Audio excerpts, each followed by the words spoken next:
Thanks everybody for joining this morning. Very happy to meet you. I'm here today to present you to DaWanda, or the other way around. For those who might not be that familiar with us, DaWanda is Europe's biggest marketplace for handmade products and supply. We started almost 7 years ago, that's me, and Michael Pütz, my co-founder. And the idea was to bring unique products to the world and to help artisans, crafters, and designers to create their brand and their business. Today, we have 150 people, most of them based in Berlin, but since last year, not only in Berlin, but in a couple of European countries. We have quite a few very renowned investors and shareholders. Since also last year, we've got Insight, Vorwerk, and Runet, besides some German investors like Holzbrink and business angels. And for those of you who do not know us that well, the name, it's a very popular question, where does the name come from? The name comes actually from a baby names book, and it's an African woman's name, meaning the unique, special girl, and we thought it's a really good fit. Because we're offering today more than 4 million different unique products, all crafted by more than 220,000 designers, and more than 4 million, or almost 4 million people have already bought something online with us. 10,000 new products are listed every day, so that's quite a variety that you can find today on our site. And as I mentioned before, since last year, we also often opened offices across Europe, which mainly meant in France, in Italy, in the Netherlands, in Poland, and Spain. And so you can see it's quite similar. The whole business model is quite similar to the eBay model. So quite similar to them. We're selling every second actually an item in the supplies category, every minute a clothing item, and every half minute an accessory. So I mentioned the categories, so we're offering a huge variety of categories, so everything you can imagine can be handmade, you can find it with us.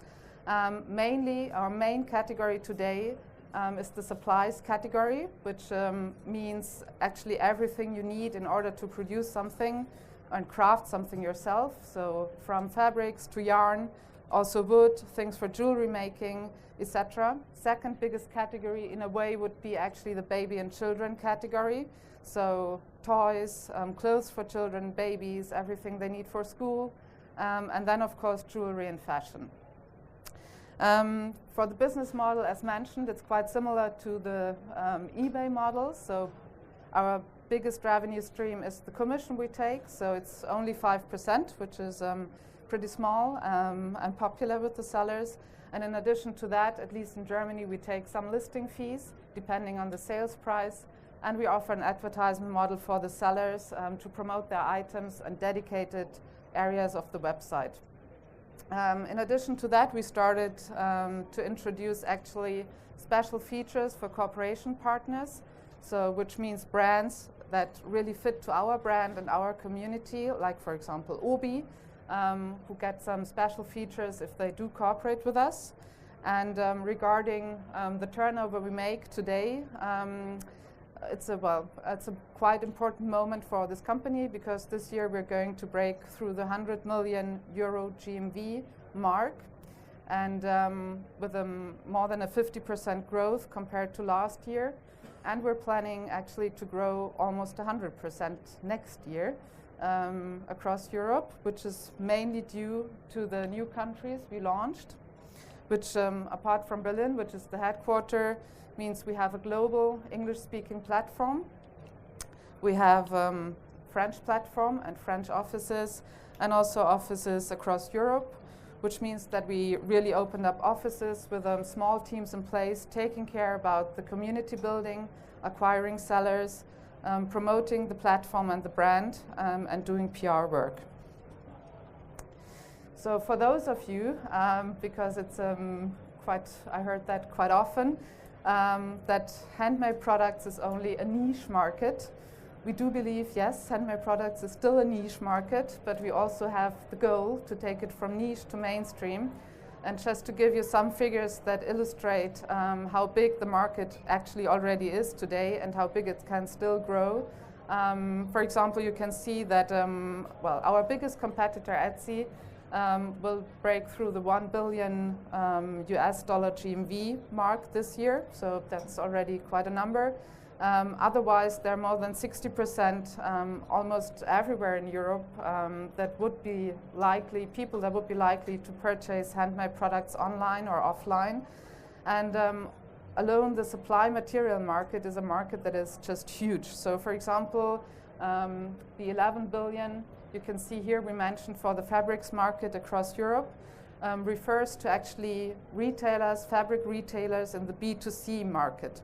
So I think all in all, it's really a huge market that we're talking to. And the way we see it is quite similar to the bio-food evolution. So if you look back, they all started in the 1970s, 80s, like some weirdos who were growing their own vegetables. And so then in the 90s, actually, the first supermarkets came up just selling bio-food. And I think today it's really more than mainstream, and a world without bio-food would not be imaginable. And the same applies to us. So in the 1970s, 80s, and even when we started, people were thinking that crafting and DIY is something for old housewives, very unattractive.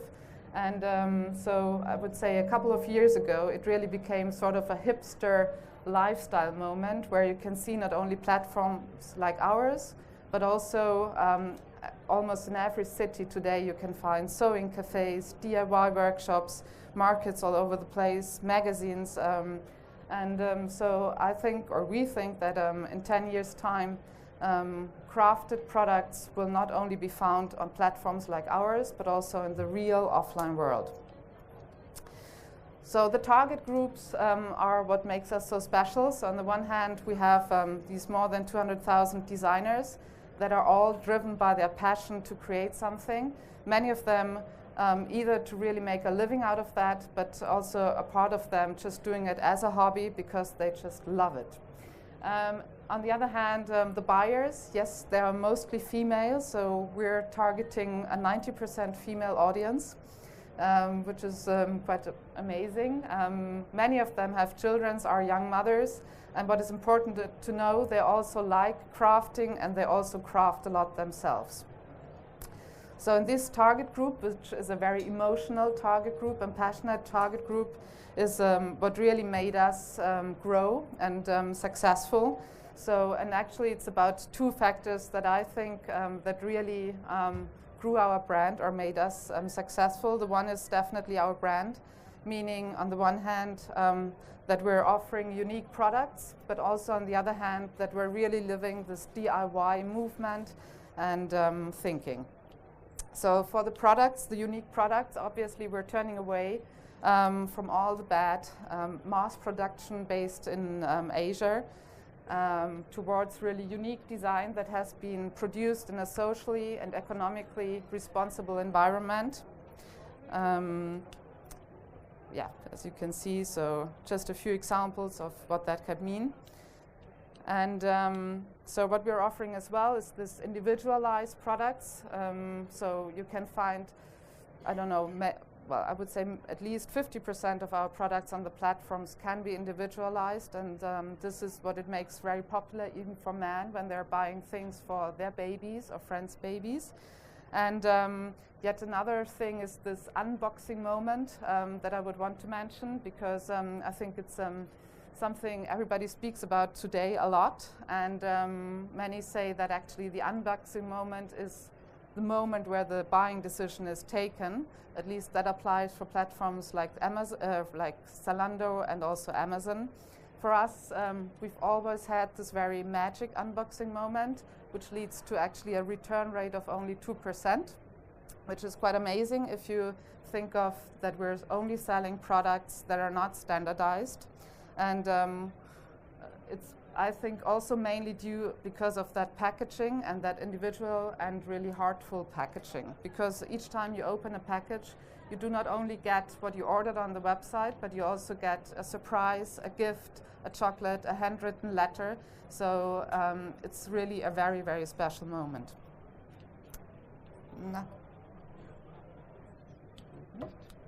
Okay. Of course, it's also about how we present the products. So we try to tell the stories behind the products and the people a lot. So we do that either on the blog, on social networks, in videos, but also in our own magazine that we are distributing since 1 year approximately. The magazine is fully financed by our sellers. It's distributed 300,000 times with big editor's house as an add-on. And the second factor, which makes us, I think, even more special, is I think the human factor, or the social community factor. So we rely a lot actually on our sellers and buyers to promote the brand and to make us grow virally. So it's about actually real people that are having a real contact and an authentic contact. So on the one hand, it's the buyers and sellers that are in a really engaged and heavy communication flow even before they start buying. And many of them just build really real relationships.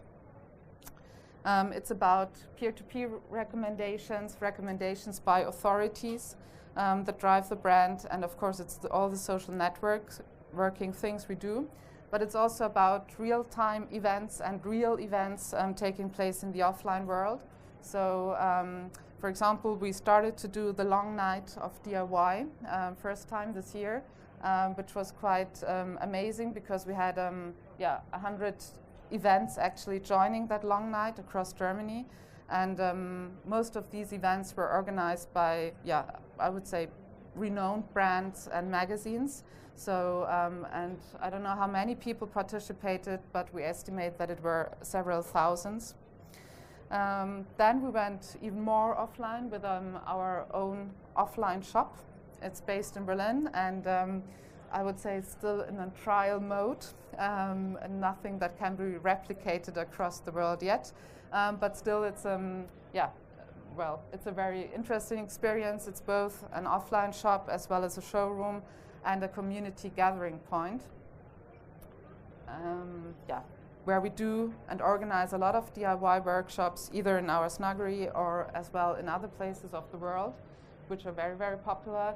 Most of the time at markets that we either organize ourselves or where we join existing markets. And just to give you an impression of the size this can get, for example, we had one market this year based in Madrid, Spain, in the Bernabeu Stadium, which is not that small. And we had about 20,000 people going there. We were quite proud. And the next one is going to take place actually in Germany, in Essen. And we're hoping around 10 to 15,000 people to join us. I think regarding DaWanda, I'm at the end of my presentation already. So if anybody has a question or would want to know more about anything specific, please go ahead.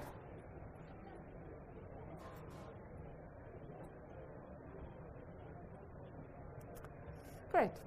Yep. So, are a lot of the products made after someone orders them? Or are they like the small artisans have the products already? Yeah. So the question was if a lot of products were made after being ordered. I would say yes, approximately 40% are made after being ordered or at least customized. Because it's either that somebody wants something special, or very often it's about adding one's names or adding a special visual to some product. What are you guys doing to ensure like a good customer experience? Like how long does it take for someone to get a product? Well, it depends. I mean, we do have the products, the ready-made products that take only 2 days until they're at home. But the customized or individualized products, we do not know exactly how long it takes. Anything between a week and 3 months, I would say. Yep. Yep.